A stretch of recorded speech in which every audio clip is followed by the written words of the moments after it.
আপনারা জানেন ৩ বছর পর শুরু হতে চলেছে আইএফএ শিল্ড, যার উদ্বোধন কালকে, এবং কালকের উদ্বোধনী ম্যাচে কল্যাণী স্টেডিয়ামে ঠিক দুপুর ৩টে থেকে মুখোমুখি হবে ইস্টবেঙ্গল এবং শ্রীনিধি।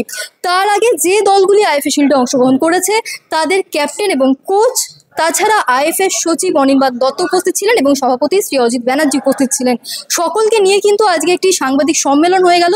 তবে একটি তথ্য দিয়ে রাখি যে দলগুলি আইএফএ শিল্ডে অংশগ্রহণ করেছে তাদের কোচ এবং ক্যাপ্টেন আজকে এসে উপস্থিত হলেও মোহনবাগানের থেকে কিন্তু কেউ আসেনি। জানা গেছে মোহনবাগানের আজকে বিকেলে প্র্যাকটিস ছিল, সুতরাং সেই কারণে মোহনবাগান এই সাংবাদিক সম্মেলনে এসে উপস্থিত হতে পারেনি। এইটুকুই কিন্তু আপাতত তথ্য উঠে এসছে।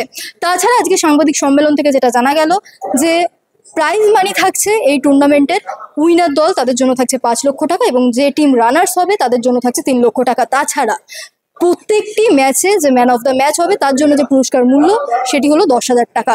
এবং আপনাদের আরও একটি বিষয় জানিয়ে রাখি যে শ্রীনিধির কিন্তু কোনো বিদেশি খেলোয়াড় থাকছে না। তাছাড়া বাকি দলগুলিতে কম বেশি বিদেশি থাকছে, এবং কিছু দলের ক্ষেত্রে যে তথ্য উঠে এলো যে একেবারে নতুন ফরেনারও থাকছে কিছু দলে। আজকেই সাংবাদিক সম্মেলনে যে দলগুলি এসেছিলেন তাদের কোচ এবং ক্যাপ্টেন কি বললেন, তাছাড়া আইএফএ সচিব অনির্বাণ দত্ত কি বললেন, আপনারা শুনে নিন ইনসাইড স্পোর্টস বাংলার পর্দায়। সকলকে জানাই শুভ সন্ধ্যা। আগামীকাল থেকে আমাদের আইএফএ শিল্ড শুরু হতে চলেছে, ১২৫তম আইএফএ শিল্ড। আপনারা জানেন লাস্ট ৩ বছর ধরে আমরা প্রচেষ্টা চালিয়ে যাচ্ছিলাম যাতে সিনিয়র টিম নিয়ে প্রপারলি আইএফএ শিল্ড করা যায়, এবং আমরা ফাইনালি এআইএফএফ থেকে উইন্ডো পেয়েছি। আমি এআইএফএফকে ধন্যবাদ জানাবো যে আইএফএ শিল্ডের জন্য একটা উইন্ডো ওরা আমাদের দিয়েছে, এবং সেই মতো এই বছর যদিও উইন্ডোটা খুব ছোট, আমরা যে উইন্ডোটা পেয়েছি সেটা ৮ তারিখ শুরু হচ্ছে, ১৮ তারিখ আমরা শেষ করছি শিল্ডটা। তো সময়ের যে লিমিটেশন সেটা মাথায় রেখে আমরা ৬টা টিমকে ২টো গ্রুপে ভাগ করে এই বছরের শিল্ড করতে চাইছি, এবং 2টো গ্রুপ চ্যাম্পিয়নকে নিয়ে আমরা ফাইনাল করব। আমাদের অতিথি টিমরা এখানে সবাই উপস্থিত। আমাদের তরফ থেকে ইনফর্ম করা হয়েছিল, মোহনবাগান মেল দিয়ে জানিয়েছে যে ওদের প্র্যাকটিস আছে, সেই জন্য ওরা আজকে এখানে উপস্থিত থাকতে পারছে না। I'm thanking you for IFA. So I know one of the oldest and prestigious tournament is after years coming back. It is very happy. I want like this kind of tournament, you know, this EM Trophy, lot of tournament, you know, like Powers. So this is one of the best tournaments. So East Bengal always want like to play IFA Shield. You know, most of the time we win the tournament. But I think 29 times, right? Okay, so we are happy to play always in IFA Shield, and you know, we playing our full squad.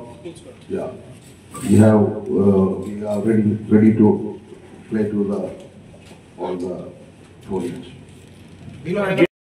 যখন IP shield বা tournament খেলছে তখন আমাদের চ্যাম্পিয়নদের বড় প্রশ্নগুলো face করতে হবে। সেক্ষেত্রে প্লেয়াররা পুরোটাই কনফিডেন্ট, বিশেষ করে যারা আমাদের কলকাতাতে খুব ভালো খেলেছে। কিছু কিছু প্লেয়ার যারা হয়তো মানে পরে কলকাতাতে খেলার পর কোনো প্ল্যাটফর্ম পায় না, তাদের জন্য খুব ভালো সুযোগ এটা নিজেদের প্রমাণ করার জন্য। অনেকগুলো প্লেয়ার আছে যারা আগামী দিনে আই লিগ এবং আইএসএল খেলার যোগ্যতা রাখে, তো এটা ওদের। Good afternoon. We have been with the full squad because this tournament is very important, not for us, for all over India. So what we want is to make our best here, try to win the tournament. That's why we are here, and we came with all the squad we got right now, practicing every day. So our team is a very young team. So mostly we have coming for our team is a reserve team, so we are mostly focusing on the development process, development player, and we are preparing for the coming season. So if for this tournament our players will get chances, they will get more challenges with the ISL. So ISL squad, I-League squad for the coming seasons.